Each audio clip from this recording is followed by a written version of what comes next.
Assalamualaikum warahmatullahi wabarakatuh. Nama saya Eli Rasmawati. Di sini saya akan menjelaskan tentang bisnis model Canvas. Rencana bisnis yang saya akan buat ini adalah clothing outdoor dengan nama brand ER Clothes.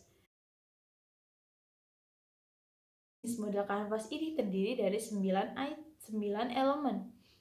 Yang pertama itu ada customer segment. Elemen pertama yang harus dimiliki dalam memulai bisnis model Canvas ini yaitu menentukan segmen pelanggan mana yang kita targetkan dalam bisnis ini.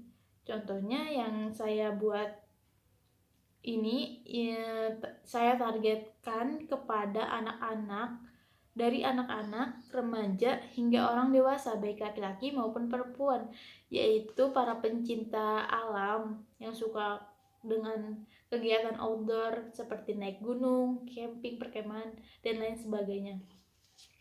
Dan yang kedua ini adalah value proposition. Dalam elemen ini menjelaskan apa-apa saja, poin-poin apa saja yang didapatkan ketika kita memiliki produk tersebut. Keuntungan apa saja yang kita miliki, kita dapatkan dari produk tersebut. Dalam bisnis saya ini, saya menjual jaket waterproof, t-shirt dengan keunggulan mempunyai kualitas yang bagus, bahan yang bagus, tetapi dengan harga yang terjangkau. Jadi, kalian tidak perlu mengeluarkan uang banyak untuk mendapatkan produk tersebut. Yang ketiga, channel. Dengan menggunakan channel atau alat pemasaran yang tepat, kita baru bisa menyampaikan value customer segment. Kita baru bisa menyampaikan apa yang kita jual, produk-produk apa saja yang kita jual, apa yang kita tawarkan kepada pelanggan. Dengan channel yang saya gunakan adalah sosial media, karena menurut saya sosial media ini pada saat ini banyak sekali yang mengakses, dari anak-anak, orang dewasa, dan lain sebagainya.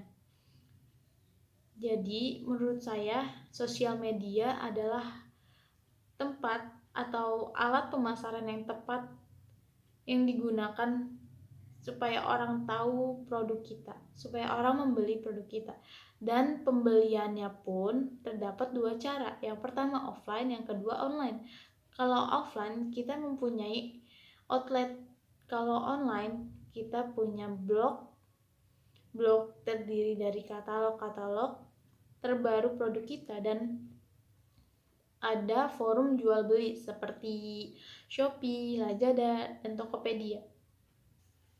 Yang keempat ada revenue stream. Revenue stream ini berisikan dari mana saja keuntungan yang didapatkan oleh perusahaan. Dari bisnis saya ini, keuntungan yang didapatkan itu dari penjualan online dan offline.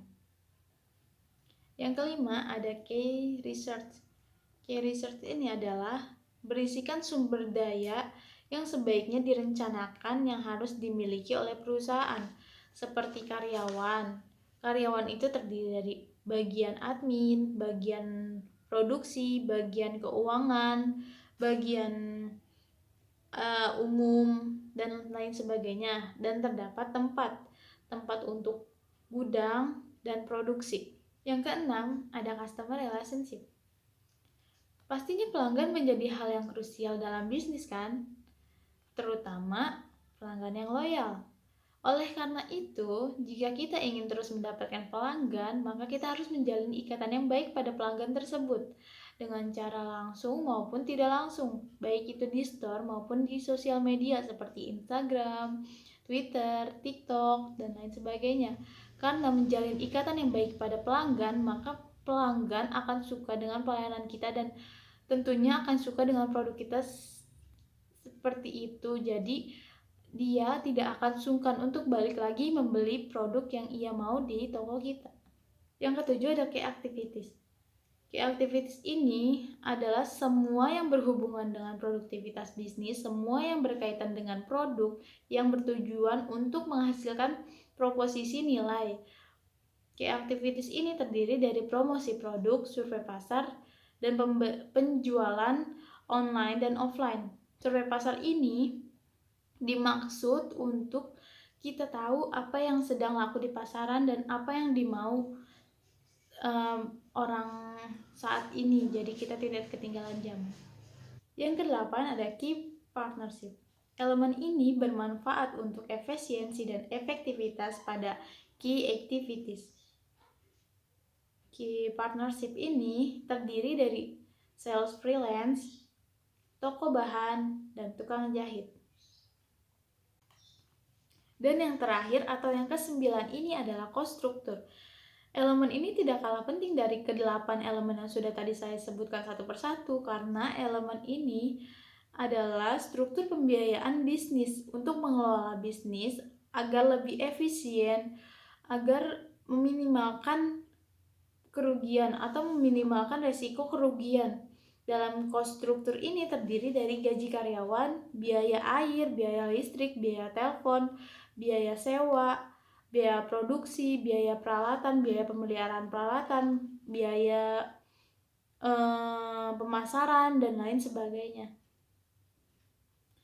Cukup sekian, kurang lebihnya mohon maaf. Wabillahi taufiq wal hidayah. Wassalamualaikum warahmatullahi wabarakatuh. Terima kasih.